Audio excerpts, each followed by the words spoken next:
Good morning. आज का topic क्या है? महिलाओं के विरुद्ध अपराध। तो मैंने पहले भी और बोला है कि एलएलबी के सिलेबस में क्या है, आईपीसी है ना।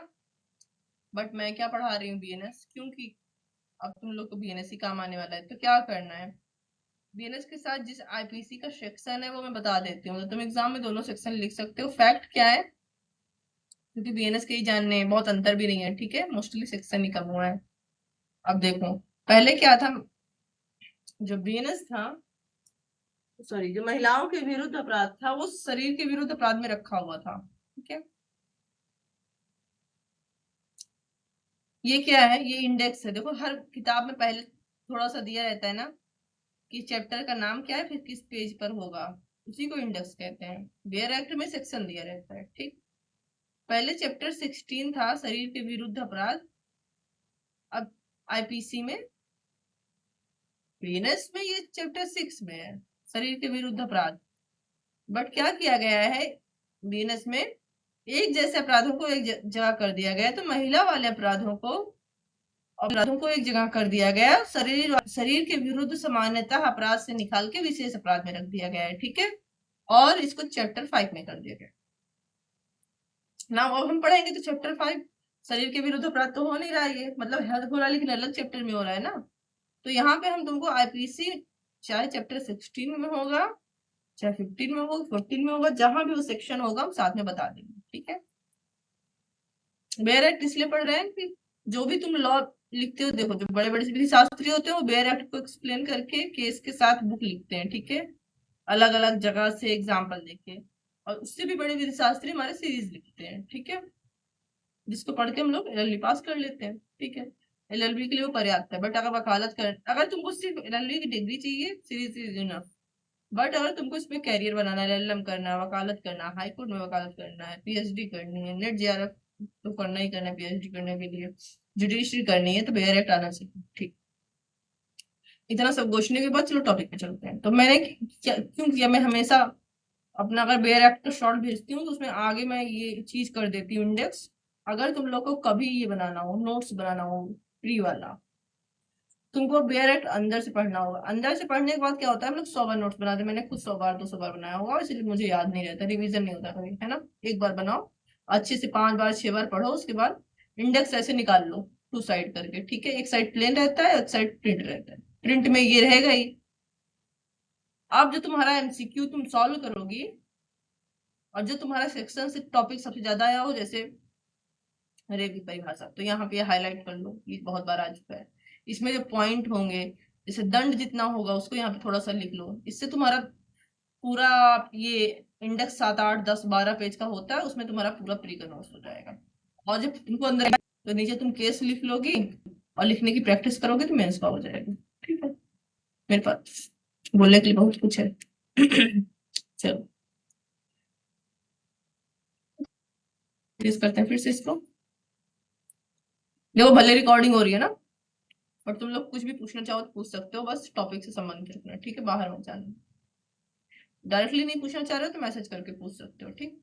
देखो चैप्टर 5 में दिया हुआ है महिलाओं के विरुद्ध अपराध। इससे पहले किसमें था, चैप्टर 16 में था, शरीर के विरुद्ध अपराध में, जो कि बीएनएस में चैप्टर 6 में है, ठीक।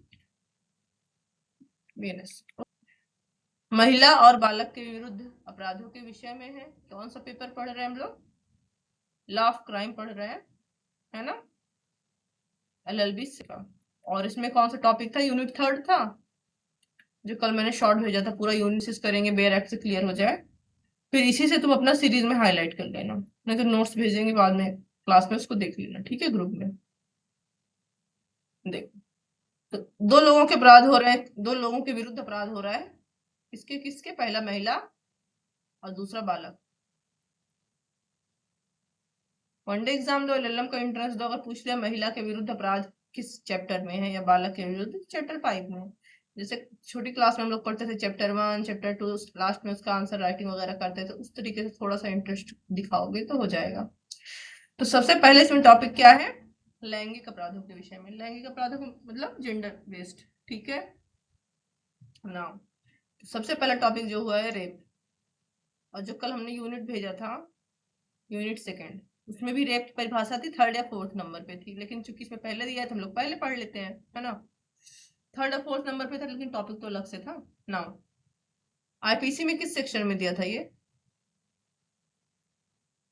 आईपीसी में सेक्शन 375 में दिया था, ठीक है, ये रेप की परिभाषा। और आईपीसी सेक्शन 376 में इसका दंड दिया था, ठीक है। इसके अलावा 65 जो है ये भी दिया हुआ था, आई थिंक 363 में और 376 बी ए में। तो अभी बहुत ज्यादा हो जा रहा है ना कि कौन कौन सा याद रखे। अगर आईपीसी में तुमको लिखना है तो ये याद रखना बस, 375 376 इनफ है, ठीक है। नया वाला तुम पूरा याद रख सकते हो, नए वाले में भी ये दोनों बहुत इंपॉर्टेंट है। वेरी गुड, ओके ना। बहुत सारी चीजें हैं, ये सारे सेक्शन है, तो इंडेक्स थोड़ा सा प्रिंट किया, भी सेक्शन के साथ देख लेना, नहीं तो खत्म ही नहीं होगा। देखो इतना सारा सेक्शन हम लोग को देखना है। तो इसी में सोचो 2-3 पेज है ना, बेयर एक्ट। चलो तो हम लोग देखें,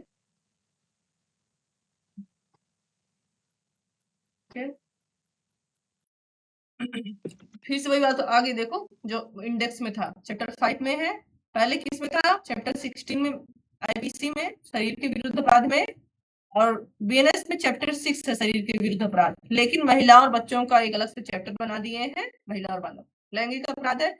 सबसे पहला है सेक्शन 63, किस चीज की परिभाषा दे रहा है ये, रेप की, है ना। मैंने अभी बताया कि आईपीसी में 375 है, ठीक। अगर सेक्शन करना हो तो कर, मोस्टली परिभाषा वही दिया हुआ है। नाउ किसी महिला की प्राइवेट पार्ट, मूत्रमार्ग, गुदा वगैरह वगैरह वगैरह, तो हम डेफिनेशन नहीं पढ़ने वाले हैं, ठीक है। इस बात लेंगे क्लास में लड़का है, इस बात में क्लास में लड़की है, ठीक है, तुम लोग पढ़ सकते हो ना, एग्जाम में लिखने आने वाला है, ठीक है। और ये कोई इसका एलिमेंट मुझे तोड़ के नहीं निकालना है, तो तुम लोग भी देख लेना, मुझसे क्या होगा देख लो, दर्द देखेंगे इसमें हम। ओके, नाउ एनी पार्ट देखो, एनी पार्ट, ठीक है, इंक्लूडिंग माउथ, रेप की परिभाषा में आ रहा है। जब हम लोग को देखना है कि एनी पार्ट के अगेंस्ट क्या कर रहा है, कोई पुरुष कर रहा है, कौन कर रहा है, कोई पुरुष। तो यहाँ पर क्रिमिनल कौन है, कोई पुरुष है, क्योंकि रेप किसका हो रहा है, महिला का हो रहा है, ठीक, पुरुष का रेप नहीं हो रहा। जबकि मैंने 2017-18 का देखा था, जब जब जौनपुर में एक केस था, शायद जौनपुर का कहाँ का था, एक पुरुष का गैंग रेप महिलाओं ने किया था, बट चूंकि करोड़ों में एक आध केस हो सकता है, इसलिए तो कौन है, महिला, महिलाओं के विरुद्ध, और अक्सर कौन रहा है, पुरुष कर रहा है, ठीक है। तो 5 प्रकार का रेप तरीका बताया गया, ठीक है। तो उसके बारे में कहा जाएगा कि उसके बलात्कार किया गया है, या जहां ऐसा निम्नलिखित 7 भारतीय की परिस्थितियों में किसी के अधीन किया जाता है, ठीक है। ऊपर जो रेप की परिभाषा दी गई है, बहुत तो हम पढ़ दें, बट पढ़ना ठीक है, परिभाषा पढ़ देते हैं तभी बोलेंगे।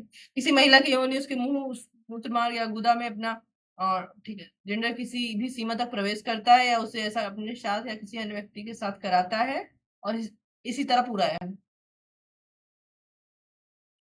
इसके बाद ये जो 4 तरीके का दिया हुआ, उसके बाद तो उसके बारे में यह कहा जाएगा कि उस महिला उससे रेप किया है, जहां ऐसा निम्नलिखित 7 भांति के 7 प्रकार की परिस्थितियों में किसी के अधीन किया जाता है। 9 7 परिस्थिति क्या है देखते हैं, ठीक है। पहला, ऊपर जो रेप की परिभाषा है, और जो नेचुरल सेक्स होता है हस्बैंड वाइफ के बीच में या लिव इन रिलेशनशिप में, ठीक है, बहुत ज्यादा अंदर तो होगा नहीं, है ना। तो कब वो रेप की परिभाषा में आएगा,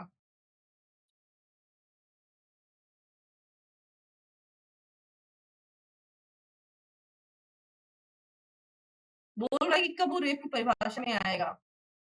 नहीं तो जो शादीशुदा है वो भी तो रेप की परिभाषा में फिर आ सकता है ना।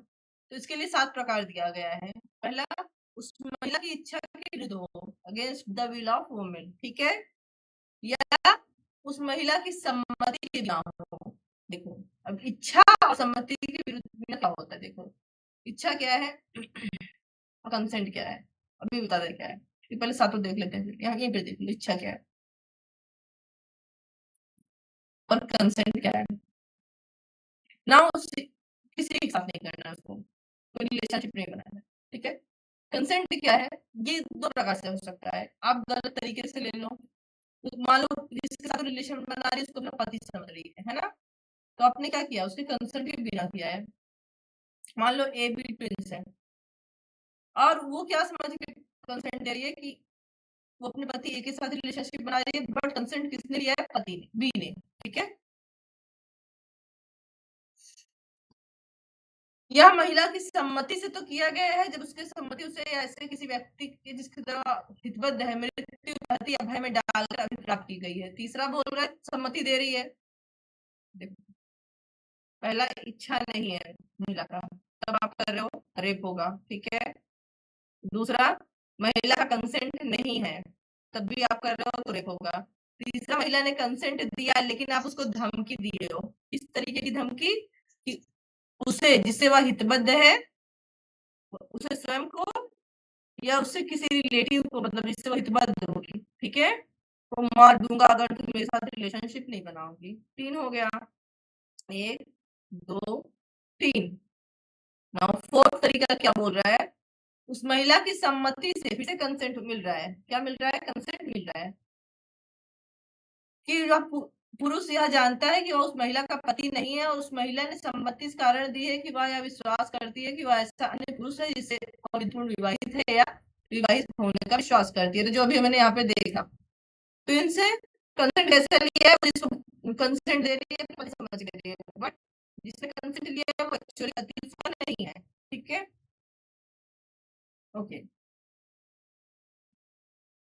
पहले के जमाने में ये इसका ज्यादा खतरा रहता था, क्यों खतरा रहता था, ना लड़का लड़की को देखते थे ना लड़की लड़का को देखते थे, शादी हो जाती थी घूंघट में, ससुराल में जाते थे, वहां लड़की पहली बार शादी के बाद अपने पति को देखती थी, ठीक है।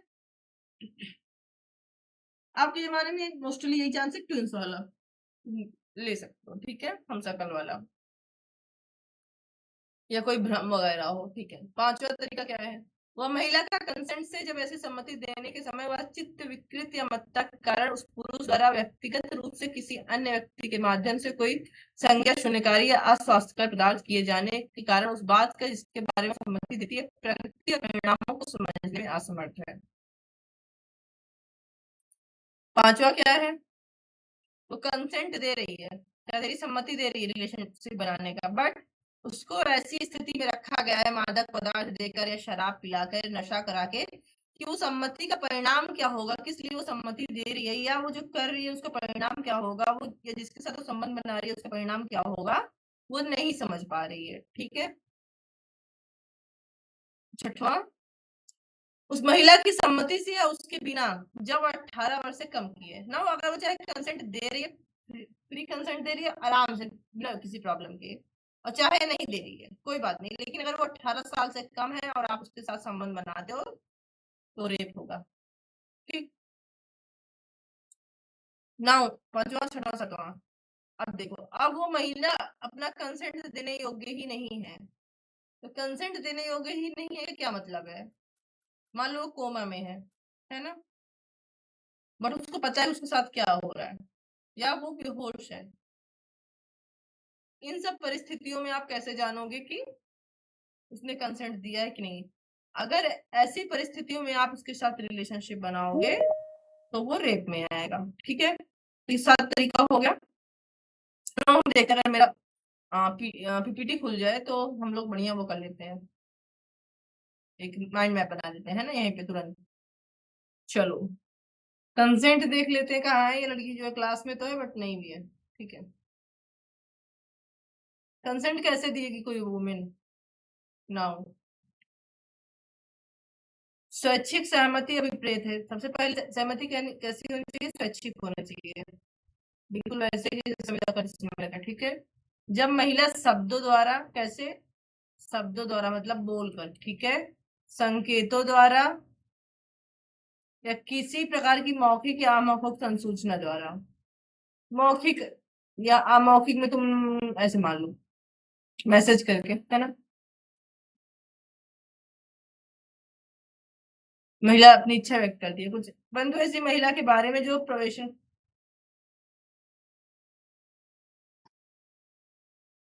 लेकिन सिर्फ इसलिए कि अगर कोई महिला को डायरेक्टली विरोध नहीं कर रही है, इसका मतलब ये नहीं कि उसने वो फिजिकल रिलेशनशिप बनाने के लिए हामिल कर रही है।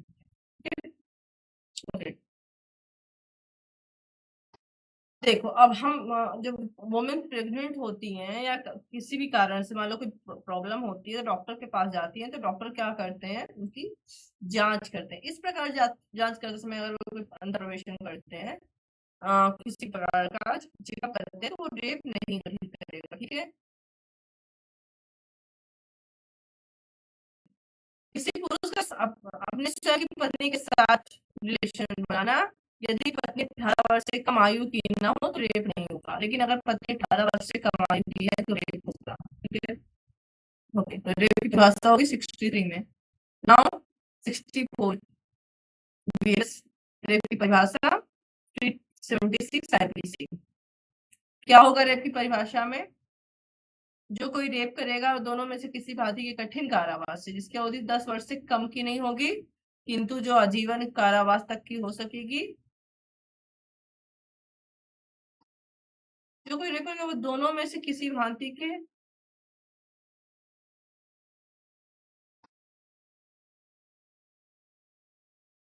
देखो ये इसमें लगता है गड़बड़ है क्या, दोनों में से किसी भांति के कठिन कारावास से क्या मतलब होता है, या तो कठिन होगा या तो सरल होगा, ठीक है। दंडित किया जाएगा और जुर्माने से भी नहीं होगा। फिर हम अपने कुछ लिख लेते हैं, बेयर एक्ट में देख लेते हैं डायरेक्ट बुक प्रिंटेड वाले में कि क्या मीन्स प्रिंट है यहाँ पे, ठीक है। 64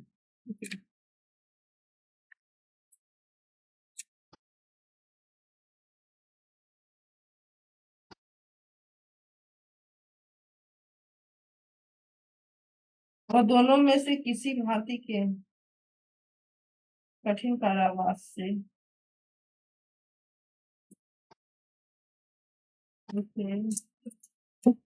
कठिन कारावास होगा, ठीक है। कठिन कारावास ले लेते हैं यहाँ पे, क्या बोल रहा है, दोनों में से किसी भांति की कठिन कारावास है जिसकी अवधि 10 वर्ष से कम की नहीं होगी, तो कितने दंड मिलेगा, 10 ईयर, जो कितना होगा कठिन, किंतु जो लाइफ इम्प्रिजमेंट तक हो सकेगी दंडित किया जाएगा प्लस फाइन। तो ये नॉर्मल दंड है रेप का, ठीक है।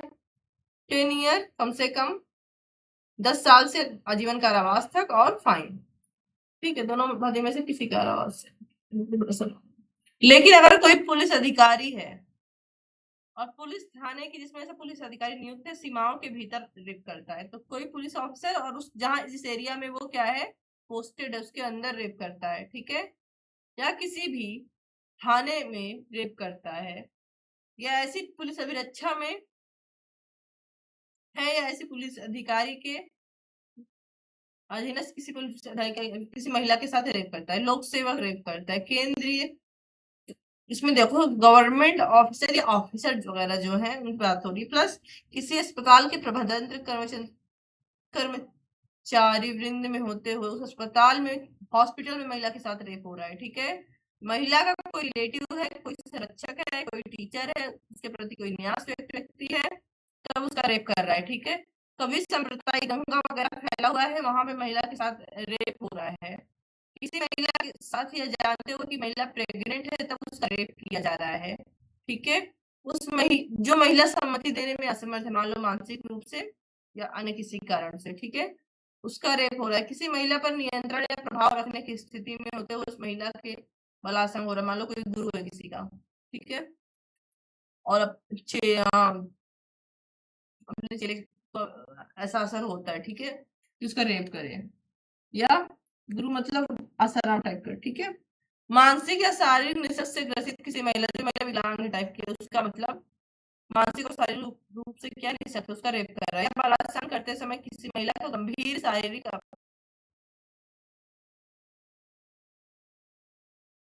क्या हो रहा है, किसी महिला को क्या कर रहा है, रेप, जैसे कि निर्भया में हुआ था, 3 चीज हो रही, गंभीर शारीरिक हानि हो रही है, या विकलांग बना रहा है, या विद्रूपित कर दे रहा है, उसका चेहरा वगैरह खराब कर दे रहा है, उसकी लाइफ को संकट में डाल दे रहा है, या किसी महिला के साथ बार बार रेप हो रहा है, ठीक है। कंटिन्यू, तो इन सब में जो सजा होगी 10 वर्ष से कम की नहीं होगी, किंतु ठीक है, ये सेम वही जो ऊपर था है ना, हो सकेगी। लेकिन अंतर क्या है, ऊपर जो 10 ईयर टू लाइफ इम्प्रिजमेंट था वो सिर्फ लाइफ इम्प्रिजमेंट था, यहाँ लाइफ इम्प्रिजमेंट क्या होगा, अगर उसको लाइफ इम्प्रिजमेंट मिल रहा है तो शेष अंतिम सांस तक, जब तक वो मर नहीं जाएगा तब तक उसको छोड़ा नहीं जाएगा, ठीक है। मरने के बाद क्या ही छोड़ा जाएगा, प्लस फाइन। तो इतना अंतर है कि पहला क्या था, देखो फिर से देख लेते हैं। देखो ये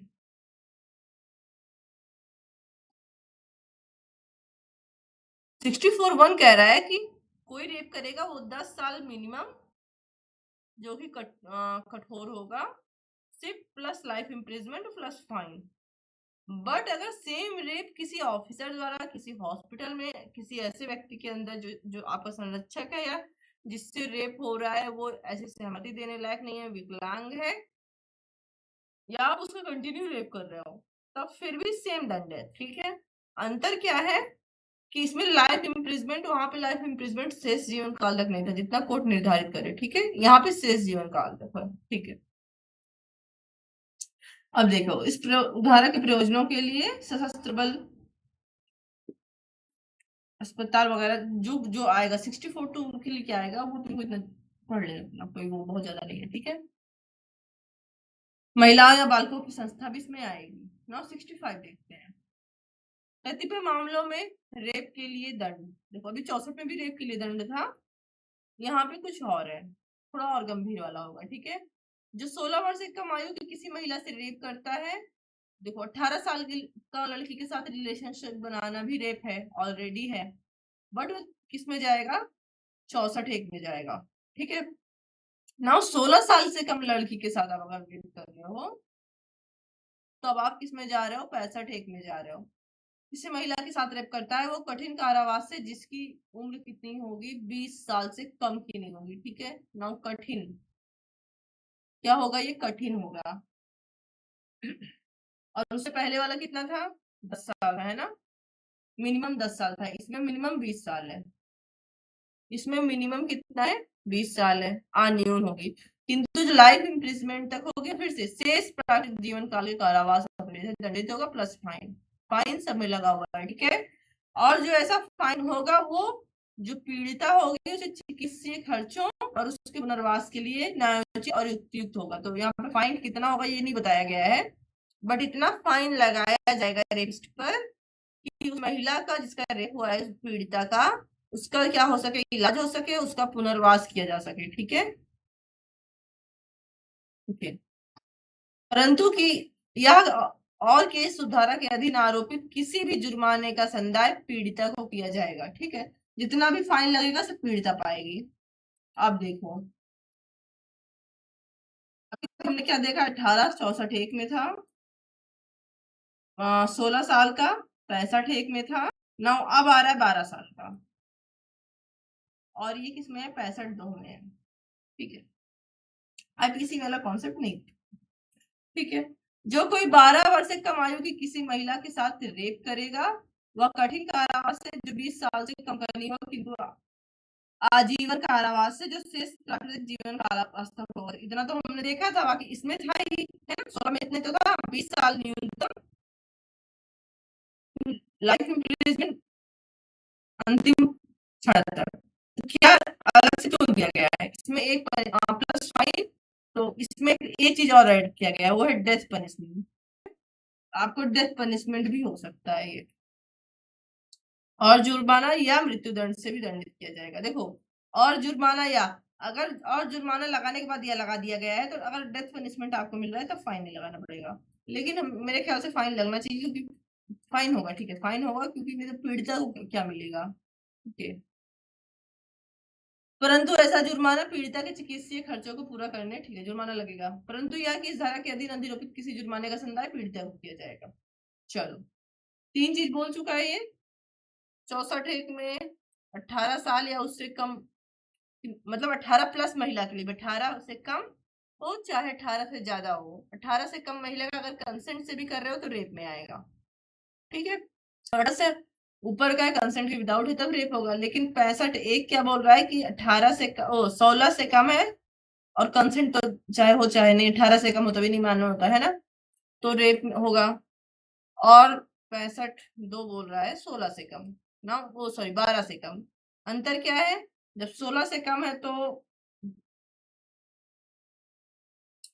20, ये इसमें क्या था, इसमें 10 year minimum to life imprisonment plus fine. 20 year minimum, कठोर है तीनों में ध्यान देना, प्लस लाइफ इम्प्रिजमेंट शेष जीवन तक प्लस फाइन।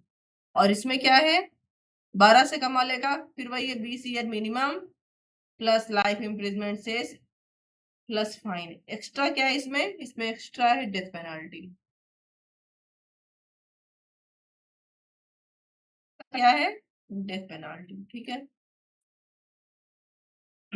पति द्वारा अपने पत्नी के साथ पृथक्करण के दौरान मैथुन, ठीक है। तो हमने हिंदू मैरिज एक्ट में पढ़ा हुआ है, जब पत्नी क्या होता है, जाती है पृथक्करण की डिग्री लेकर अलग रहती है, ठीक है। जब पति और पति दोनों एक दूसरे से अलग रहते हैं और ये टाइम बीतने के बाद कोर्ट इनको डिवोर्स दे देता है, तो पत्नी के साथ जो पति से अलग रही है किसके दौरान, पृथक्करण की डिग्री के अधीन या अन्यथा अलग रह रही है, और पति उसकी सम्मति के बिना उसके साथ रिलेशनशिप बनाएगा, वो दोनों में से किसी भांति के कारावास से जिसकी अवधि 2 वर्ष से कम की नहीं होगी किंतु जो 7 वर्ष तक की हो सकेगी, दंडित किया जाएगा और जुर्माने से भी दंड नहीं होगा। देखो अभी तक ऊपर 64 में बोल रहा था, 63 में बोल रहा था कि जो पति जो है पत्नी के साथ रिलेशनशिप बनाएगा वो रेप नहीं होगा। लेकिन अगर पत्नी आपसे अलग रह रही है किसी युक्त कारण से या डिग्री लेकर आपसे अलग रह रही है पृथक्करण की, ठीक है, तब भी आप उसकी सम्मति के बिना, अब देखो ये ध्यान देना, सम्मति के बिना उससे रिलेशनशिप बनाओगे, दोनों में से किसी भांति के कारावास से जिसकी अवधि 2 वर्ष मिनिमम, देखो मिनिमम से लेकर के मैक्सिमम 7 ईयर तक हो सकेगी, जिसकी सादा भी हो सकता है कठोर भी हो सकता है, दोनों में से कोई भी हो सकता है, जहां दोनों लिख दिया गया वो कोर्ट पर निर्भर करता है, प्लस फाइन होगा, ठीक है। नाउ मैंने कहा सम्मति के बिना, अगर मान लो सम्मति से बनाता है तो क्या होगा, तो अगर आपने हिंदू लॉ पढ़ा हुआ है तो वहां लिखा हुआ है सम्मति से बनाता है तो उनका रिलेशनशिप वापस बन जाएगा और पृथक्करण की डिग्री समाप्त हो जाएगी, डिवोर्स का आधार समाप्त हो जाएगा, ठीक है। चलो 67 को आईपीसी में कहा दिया हुआ है, 67 को आईपीसी में कहा दिया हुआ है। देखो मोस्टली धाराएं ये सब जो धाराएं थी वो आईपीसी में बाद में जोड़ी गई थी, ठीक है। नहीं करेंगे सर, आई डोंट नो कि तुम लोग क्लास में हो कि नहीं, कौन कौन क्लास में है देखो। तो ये धारा आई थिंक 376 बी में थी, आईपीसी में 376 बी में थी, ए बी सी सब बाद में जोड़ा गया था, ठीक है। नाउ 368 पढ़ते हैं। तो जैसे ढेर सारी धाराएं अलग अलग एक कर दी गई है, वैसे कुछ धाराएं जो सब सेक्शन में थी उनको अलग अलग कर दिया गया है। जैसे अगर किसी प्रतिकार में किसी व्यक्ति द्वारा रेप किया जाए, रिलेशनशिप बनाया जाए, तो ये कहाँ था, 68 वाला 376 सी में था, ठीक है। ओके पानी ले रहे हैं, एक मिनट। तो 68 है, ये पहले 376 सी में था, ठीक है। क्या होता है प्राधिकार, प्राधिकार क्या होता है, मान लो एक भी बच्चा है वो किसी पुलिस स्टेशन में या किसी स्कूल में, तो स्कूल का प्रिंसिपल जो है उसका बच्चे पर क्या है, अधिकार है, अधिकार है, मतलब वो स्कूल में है, या बच्चा है किसी अनाथालय में रहता है तो उसका अनाथालय का जो हेड है उसका बच्चे पर क्या है, अधिकार है ना। या कोई रिलेटिव है, वैश्वासिक संबंध है, चाचा दादा पिता या कोई लोक सेवक है, ठीक है। तो ये सब हमने पहले देखा कि पुलिस ऑफिसर या किसी के द्वारा रेप हो रहा है तो उसका पनिशमेंट बढ़ जा रहा है, फिर से अलग से कुछ एक्स्ट्रा चीजें क्लियर करने के लिए एक सेक्शन और दे दिया गया है, ठीक है। हम लोग इसी पे हैं, ठीक है। ओके, प्राधिकार के किसी स्थिति या वैश्वासिक संबंध रखते हुए, प्राधिकार करते हुए या ऐसा संबंध रखते हुए जैसे रिलेशन विश्वास का हो, जैसे मामा भतीजी का हो, मामा का रिश्ता भतीजी के साथ रिलेशनशिप, चाचा का हो गया, नाना का हो गया, दादा का पिता का हो गया, भाई का हो गया, ये सब रिश्ता विश्वास, टीचर का हो गया, ठीक है, प्राधिकार का भी हो जाता है, ठीक है। या कोई लेबर, सॉरी कोई लोक सेवा के पब्लिक सर्वेंट है, तत्समय प्रवृत्त किसी विधि द्वारा या उसके अधीन स्थापित किसी जेल, प्रतिप्रेषण गृह या अभिरक्षा में अन्य स्थान या महिलाओं या बालकों की किसी संस्था का अधीक्षक या प्रबंधक होता है। ठीक है, किसी अनाथालय, जेल या इत्यादि जगह का जहां पर फीमेल या चिल्ड्रन क्या है, हेड है। ठीक है, अस्पताल के प्रबंध तंत्र या किसी अस्पताल के कर्मचारी वृंद होता है। ठीक है, हॉस्पिटल में जहाँ कोई महिला बच्चा एडमिट होते हैं वहां का क्या करता है, कर्मचारी है या प्रबंध करता है। ऐसी किसी महिला जो उसकी अभिरक्षा में है या उसका शासन के अधीन है या परिषद में उपस्थित है, उसके साथ रिलेशनशिप बनाता है, जो बलात्कार अपराध की कोई में नहीं आता है, उत्प्रेरित या विलुप्त करने की ऐसी स्थिति या वैश्वासिक संबंध का दुरुपयोग करेगा, वह दोनों में से किसी भारतीय कठिन कारावास से जिसकी अवधि 5 वर्ष से कम की नहीं होगी किंतु 10 वर्ष तक की हो सकेगी, दंडित किया जाएगा और जुर्माने का भी दायी होगा। तो मैंने कहा अभी ऑलरेडी ऊपर पुलिस ऑफिसर या प्राधिकार या हॉस्पिटल वाला दिया हुआ था। ठीक है, तो वहां पे रेप का दिया हुआ था। ठीक है, रेप का। ओके, अभी 68 एक्स्ट्रा क्यों दे दिया गया? 68 एक्स्ट्रा जो बोल रहा है, देखो, वैश्वासिक संबंध का दुरुपयोग कर रहा है, जो रिलेशनशिप बना रहा है ना, उत्प्रेरित करके या विलुप्त करके रिलेशनशिप मैथुन कर रहा है, वो रेप वाला नहीं कर रहा है। ठीक है, रेप की कोटि में आने वाला नहीं कर रहा है। क्या होगा क्या नहीं होगा, कोर्ट डिसाइड करेगा। ठीक है, रेप की कोटि में आएगा कि नहीं, तब उसको 5 ईयर मिनिमम से लेकर 10 ईयर मैक्सिमम तक, दोनों में से किसी भांति के कठिन कारावास से। ठीक है, कठिन कारावास भी 2 प्रकार का होगा। ओके, कठिन कारावास होगा और किस प्रकार का होगा ये देखना पड़ेगा, प्लस फाइन से दंडनीय होगा। ठीक है, ये बता रहा है कि रिलेशनशिप कैसा होगा, वही जो रेप की परिभाषा में वर्णित था। रेप की परिभाषा में जो कृत्य वर्णित था वही होगा, कृत्य कार्य वैसा ही होगा बट रेप नहीं होगा यहाँ पे। ठीक है, सेम कार्य बट रेप नहीं। देखो, अगर हस्बैंड और वाइफ का रिलेशनशिप बनता है तो वो रेप नहीं है। ऐसे ही हस्बैंड वाइफ तो नहीं है, लेकिन जो रिलेशनशिप है वो रेप की तरह नहीं हो रहा है। ठीक है, क्यों? विथ कंसेंट होगा, क्योंकि रेप वाले में कंसेंट नहीं था, इच्छा होगी, रेप वाले में इच्छा नहीं थी। ठीक है, फिर वही सारी चीजें, ढेर सारी चीजें, बस इतना ही तुम लोग को देखना है। ये देखो, जो प्रवंचनापूर्ण साधनों आदि द्वारा रिलेशनशिप बनाएगा और दोनों में से किसी भांति की अवधि के कारावास से जो 10 वर्ष तक की हो सकेगी, जहां 10 तक लिखा रहता है ना वो मैक्सिमम बताता है, इससे ज्यादा का नहीं होगा। ठीक है, प्लस फाइन। प्रवंचना द्वारा क्या होता है, ये वाला देख लो, ये देखो न्यू है क्योंकि पहले नहीं था, या पहले नहीं मतलब ये आईपीसी में नहीं है। ठीक है, इसीलिए बोल रहे हैं, देख लो आईपीसी में नहीं है, इसके बीएनएस में तुमको मिलेगा। क्या है ये, प्रवंचनापूर्ण साधन द्वारा, या तो एक चीज हो गई प्रवंचनापूर्ण द्वारा, ठीक है, झूठ बोलकर किसी महिला को विवाह करने का वचन देकर कि मैं तुमसे शादी करूंगा, तुम मुझसे रिलेशनशिप बनाओ, क्योंकि आजकल के जमाने में ये प्रेजेंट टाइम पे बहुत ज्यादा हो गया है। ठीक है, पहले के जमाने में जब 1860 में रिलेशनशिप बनता था तब महिलाओं को मोस्ट को लगता है ऐसा कुछ होता तो मार दिया जाता होगा, वो केस करना बड़ी दुख का थी। बट आजकल बहुत केस आते हैं जहाँ कहती है कि इन्होंने मुझसे रिलेशनशिप बनाया शादी का बोल के, शादी नहीं की। देन प्रवंचनापूर्ण साधनों द्वारा या महिला का विवाह करने का वचन देकर उसे पूरा करने के किसी आशय के बिना उसके साथ रिलेशनशिप बनाता है, ऐसा रिलेशनशिप के अपराध की कोटि में नहीं आता है, तो वह दोनों में से किसी भांति की ऐसी अधिक से कारावास से दंडनीय होगा जो 10 वर्ष तक का हो सकेगा और जुर्माने के लिए जो क्या बोलने की कोशिश कर रहा है, इसमें जगह है थोड़ा सा इरेज कर दें, इरेज कर देते हैं। क्या हो रहा है, महिला को प्रवंचनापूर्ण साधनों द्वारा, कई प्रकार के साधन होते हैं। ठीक है, तुम्हारी जॉब लगवा देंगे, तुम्हें ये कर देंगे वो कर देंगे, है ना, या महिला को विवाह करने का झांसा देकर उसके साथ रिलेशनशिप बनाता है। अब क्या बोल रहा है, देखो 2 चीज ध्यान देना है। अगर जो रिलेशनशिप बना रहा है वो रेप की कोटि में नहीं आता है, तब तब इसमें जाएगा। मान लो किसी के साथ रिलेशनशिप बनाया और वो रेप की कोटि में नहीं आता है, तब 69 में जाएगा। अगर वो रेप की कोटि में आता है,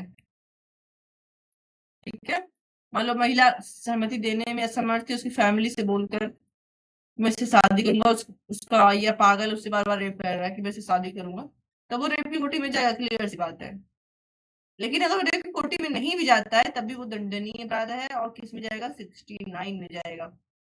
और 69 में क्या कहते हैं, ये मिनिमम नहीं मैक्सिमम दिया हुआ है, ठीक है, इसमें मिनिमम का कोई वो नहीं, मैक्सिमम दिया हुआ है 10 ईयर तक, जो कि क्या है, कठोर। कठोर नहीं है, किसी भांति के, कठोर या सादा दोनों हो सकता है, किसी भांति के लिखा हुआ है, ठीक है, प्लस फाइन। तो ये वाला बहुत देखने को मिलता है कि सर हमसे रिलेशनशिप हुआ और क्या कहते हैं शादी नहीं कर रहे हैं, हमसे कर रहा है, इसलिए नया कॉन्सेप्ट है। 70 70 पहले था, 376 डी से लेकर के ये ऐसे था, 376 डी और 376 डी ए और डी बी। नाउ पहले से मैंने बोला कि क्या है, एडेड लग रहा है, ठीक है ना, ओके। जहां किसी महिला से एक अधिक व्यक्तियों द्वारा एक गैंग रेप की बात हो रहा है, इसको याद रखना, 376 डी, ठीक है, और नए वाले में कितना है, 70 है, बीएनएस में गैंग रेप की बात हो रही है।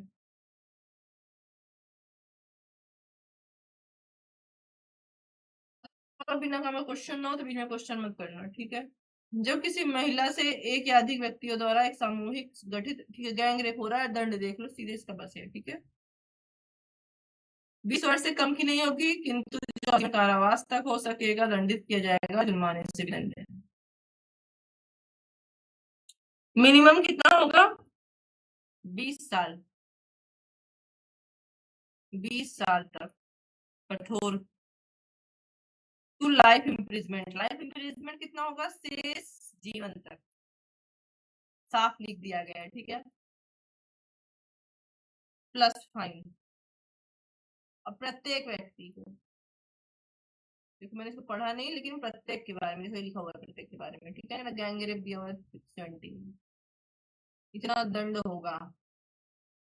अब इसी के बीच में कोर्ट देता है, ठीक है, और जो जुर्माना लगेगा, हमेशा हम बता रहे हैं, पीड़िता के चिकित्सीय खर्च और पुनर्वास के लिए जो न्यायोचित होगा, बाकी जुर्माना भी पीड़िता को ही दिया जाएगा, ठीक है। अब देखो 72 क्या बोल रहा है, जहां एक या अधिक व्यक्ति द्वारा समूह गठित करके या सामान्य आशय को अग्रसर करने में कार्य करते हुए, सामान्य आशय क्या है, तो लोग आईपीसी पढ़े हो, फर्स्ट पेपर सेक्शन 34, बहुत इंपॉर्टेंट टॉपिक है, बहुत वेरी इंपॉर्टेंट टॉपिक। सामान्य आशय रहता है, अगर 10 लोग मिलकर किसी का मर्डर कर रहे हैं, एग्जाम्पल दिखा देते हैं थोड़ा सा, तुम लोग को समझ में आ जाएगा।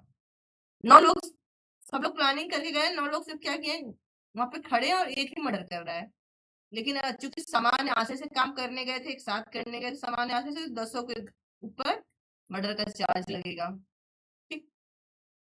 तो क्या कर रहा है, ग्रुप बना रहा है, सबका कॉमन इंटेंशन है रेप करने का। नाउ 18 साल से कम आयु की महिला है, दूसरा एलिमेंट कैसे कर दो होगा, महिला जो है 18 साल से कम की है, ठीक है, व्यक्ति के ऊपर आरोप लगेगा, उसने क्या किया है, रेप किया है, ठीक है, फिर से वही वाला होगा कि हर व्यक्ति अगर कॉमन इंटेंशन होता है, एक ग्रुप में जितने भी लोग रहेंगे सबके ऊपर एक आरोप लगेगा, ठीक। मिलेगा आजीवन कारावास से, कम से कम आजीवन कारावास, कम से कम, ठीक है, और वो भी कौन सा, सादा वाला नहीं, जिसमें मतलब लिखा नहीं रहता है कि कौन सा, वो तो कोर्ट 20 साल 30 साल कर देता है, लाइफ इम्प्रिजनमेंट बोल देता है, शेष प्राकृतिक जीवन तक, कम से कम, तो मैक्सिमम कितना होगा, डेथ पेनल्टी, मृत्यु दंड। अगर 18 साल से कम लड़की का गैंग रेप किया जाता है 70 सेक्शन 72 में, तो कम से कम कितना, लाइफ इम्प्रिजमेंट, जिससे जीवन काल होगा, टू डेथ पेनाल्टी और फाइन। फिर से वो फाइन किसको जाएगा, पीड़िता को जाएगा। 71 देखते हैं, ऐसे अपराधियों के लिए जो उसकी उसी कार्य को बार बार दोहराते हैं, ठीक है, बार बार दोहराते हैं, ये भी था आईपीसी में, कहा था ये 71 376 ई में था, ठीक है। नाउ क्या बोल रहा है, कोई व्यक्ति जिसे 63 65 66 67 70 सॉरी, मतलब रेप से संबंधित अपराधों के विषय में पहले केवल दंडित किया जा सकता है और तत्पश्चात उन धाराओं में किसी के अधीन दंडनीय किसी बात के निर्दोष ठहराया जाता है आजीवन कारावास से जो विशेष प्राकृतिक जीवन काल के लिए है और मृत्युदंड ठीक है। क्या बोल रहे 71 मान लो कि पहले उसको रेप की लिपट दंडित हो चुका है जो की धाराएं अभी हमने देखी उसमें मान लो कि डेथ से ही हुआ है तो कोई बात ही नहीं लेकिन मान लो उसको 10 साल वाला या 20 साल वाला किसी से दंडित किया गया था जिसमें 10 साल मैक्सिमम था मतलब 4 महीने से ही किया गया था कुछ भी था ठीक है वारस के ऊपर वही आरोप लगता है और साबित हो जाता है ठीक है वही सेम केस का नहीं मतलब अन्य केस पे नहीं अन्य किसी केस में फिर से मतलब कि वो क्या कर रहा है उस अपराध को बार बार कर रहा है दोहरा रहा है इस बार उसको कम से कम लाइफ इम्प्रिजमेंट से जीवन काल तक तो मिलना ही मिलना है डेथ पेनल्टी ठीक है अब इसको फाइन वाला इसमें नहीं ठीक है तरतीब है अपराधों आदि से पीड़ित व्यक्ति की पहचान का प्रकटीकरण ये वेरी इंपॉर्टेंट है ठीक है अगर एलएलएम का एंट्रेंस दे रहे हो एपीओ का जज का वकालत का क्या हो रहा है इसमें कोई अपराधी एक मिनट हमें पानी पीना बस प्यास लगी 1 सेकंड कुछ पूछना तो तक पूछ लो तुम लोग सौरभ तुमको भी कुछ पूछना है कभी पूछ सकते हो ब्रेक में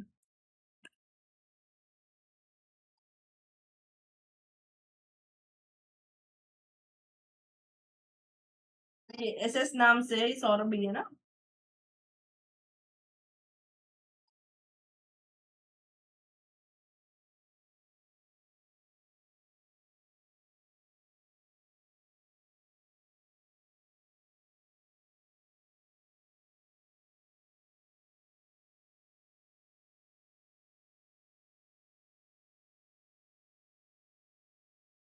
कौन है ये एसएस शिल्पा है क्या शिल्पा अपने नाम से आती है सौरभ यही है चलो अब मैसेज देख लेते पता चल जाएगा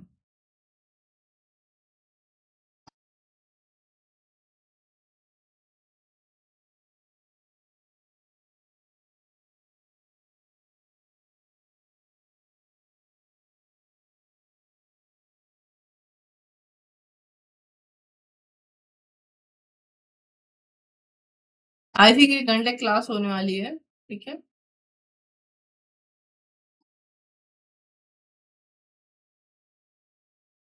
क्लास कट करके फिर से ज्वाइन करो ठीक है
नया कुछ पूछना है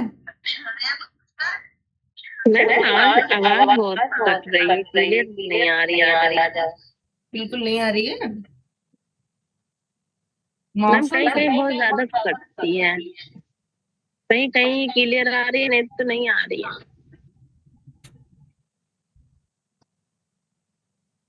चलो ठीक क्या बताएं अब रिकॉर्डिंग में भी ऐसे ही जाएगी है ना कितना धारा बचे है देखिए जी ठीक है वैसे भी सिर्फ क्लास लेने वाले को जरूरत नहीं है किसी की जो ले रहा है क्योंकि मैं आप जब जल्दी जल्दी बोलती हैं तो और ज्यादा जो है आवाज हो जाती है नहीं ये बोल रही थी मैं कि ऐसे भी रेप का केस धारा है कोई क्लास क्या ही लेगा बट एक धारा और बचा है रेप का, ले लो, फिर हम थोड़ा इसमें कुछ सेटिंग करते हैं, ठीक है। जी।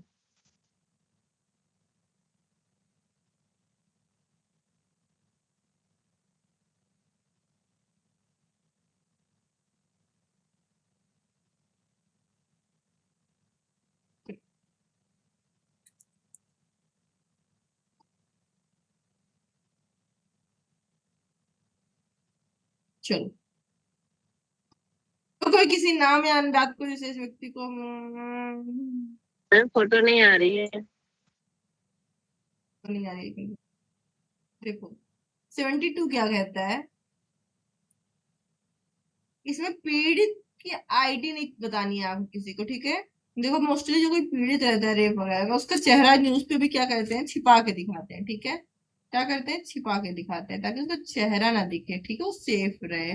तो क्या बोले, अगर कोई व्यक्ति है जो किसी नाम या अन्य बात को जिससे ऐसे, जिसे फॉर एग्जाम्पल अब बता रहे हैं, अन्य बात को जिससे किसी ऐसे व्यक्ति की, जिसे इस धारा में इसके पश्चात पीड़ित व्यक्ति कहा गया है, जिसे 72 में क्या कहा गया है, पीड़ित व्यक्ति कहा गया है, पहचान हो सकती है, जिसके विरुद्ध 64, 65, 64, 65, 66, 67, 68, 69, 70 या 71 के अधीन कोई अपराध किया जाना अभिकथित है, किया गया, पाया गया है, मुद्रित या प्रकाशित करेगा, और दोनों में से किसी भी कारावास से जिसकी अवधि 2 वर्ष तक की हो सकेगी, दंडित किया जाएगा और जुर्माने का भी दायी होगा। नाउ क्या बोल रहा है 72(1), कोई पीड़ित है रेप का, किस धारा में, 64 से लेकर के 621 तक, ठीक है।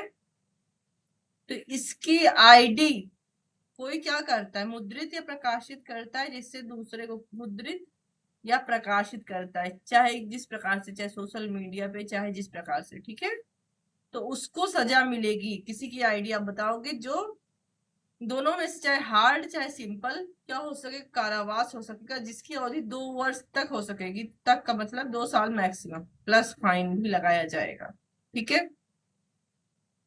नाउ तुमने निर्भया कांड देखा है, निर्भया की फोटो बहुत देर, अब तो सब लोग पहचानते हैं फोटो पे, लेकिन निर्भया का असली नाम कभी कोई न्यूज चैनल वाला नहीं लेता है, ठीक है। जल्दी जल्दी क्या नहीं लेता है, क्योंकि नहीं तो उसको पनिशमेंट मिलेगी। ये धारा पहले भी थी 376D, ए और डी में, ठीक है। ना हमने अभी जो वो देखा था 12 वर्ष से कम आयु की स्त्री के साथ रेप, वो भी था, वो था 376D और बी में था, ठीक है। ओके, चलो, अब जो विस्तार किसी नाम या अन्य बात के मुद्रण या प्रकाशन पर यदि से पीड़ित व्यक्ति की पहचान हो सकती है, तब नहीं होता जब ऐसा मुद्रण या प्रकाशन, ठीक है। तो 72(1) कह रहा है कि अगर आप उसकी आईडी करोगे तो आपको पनिशमेंट मिलेगी, लेकिन अगर निम्न बातें हैं तो पनिशमेंट नहीं मिलेगी। क्या, या अगर यदि पुलिस थाने का भार साधक अधिकारी ऐसे अपराध का अन्वेषण करने वाले पुलिस अधिकारी के जो ऐसे अन्वेषण प्रयोजनों के लिए सद्भावपूर्वक कार्य करेगा द्वारा उसके लिखित आदेश के अधीन किया जाता है, ठीक है। जो अपराधी, जो भाषाधक अधिकारी है जो ऐसे अपराध का अन्वेषण कर रहा है, उसके लिखित आदेश पर अगर ऐसा किया जाता है, सद्भाव पूर्वक कार्य किया जाता है, तब ऐसा नहीं होगा, ठीक है। पीड़ित व्यक्ति द्वारा या उसके लिखित प्राधिकार से किया जाता है, जो खुद विक्टिम है, जिसका चेहरा नाम छिपाने की कोशिश हो रही है, ठीक है, वो खुद ऐसे लिख के, ठीक है, या उसके खुद के द्वारा, या वो खुद ऐसा काम करे, अपनी आईडी खुद सबको बताए, तब ये दंडनीय नहीं होगा। जब पीड़ित की मृत्यु हो जाती है, जैसे निर्भया केस में निर्भया की मृत्यु हो गई थी, या बालक है वो पागल हो जाता है, पागल है, ठीक है, पीड़ित व्यक्ति के निकट संबंधी द्वारा या उसके लिखित प्राधिकार से किया जाता है। तो क्या होता है, जब विक्टिम मर जाए, या बालक है और वो पागल होता है, पागल है, क्या है, पागल, तब उसके किसी निकट संबंधी द्वारा, जैसे मतलब फादर हो गया, कोई रिलेटिव हो गया, जो मदर हो गई, के द्वारा किया जा रहा है, या उनके लिखित प्राधिकार द्वारा किसी अन्य व्यक्ति द्वारा कर, मतलब एक्स कर रहा है लेकिन रिलेटिव ने क्या किया है, रिटन कंसेंट दिया है, तब ये अपराध में नहीं आएगा। परंतु निकट संबंधी द्वारा कोई भी ऐसा प्राधिकार किसी मान्यता प्राप्त कल्याण संस्था या संगठन के अध्यक्ष या सचिव से, चाहे उसका जो भी नाम हो, भिन्न किसी अन्य व्यक्ति को नहीं दिया जाएगा। तो ठीक है, हो गया ये। नाउ 73 क्या बोल रहा है, अनुज्ञा के बिना न्यायालय से की कार्रवाइयों से संबंधित किसी मामले का मुद्रण या प्रकाशन करना। 73 भी तो कहीं भी तो था, 8 3 में था, और ये 73 है, और ये 228 3 में था। ठीक है, ध्यान रखना इसको। जो कोई सेक्शन 72 में निर्दिष्ट किसी अपराध की बाबत किसी न्यायालय के समक्ष किसी कार्यवाही के संबंध में कोई बात उस न्यायालय की पूर्व अनुज्ञा के बिना मुद्रित या प्रकाशित करेगा, और दोनों में से किसी भांति के कारावास से जिसकी अवधि 2 वर्ष तक की हो सकेगी और जुर्माने से दंडनीय होगा। क्या बोल रहा है, 72 से संबंधित कुछ है, मतलब रेप से संबंधित है, केस चल रहा है कोर्ट में। ठीक है, और चूंकि बंद कमरे में मोस्टली ये होता है, बंद कमरा एक नियम है। ठीक है, और आपने बिना कोर्ट की परमिशन के उस बात को छाप दिया, नाउ आपको दंड मिलेगा मैक्सिमम 2 ईयर तक प्लस फाइन।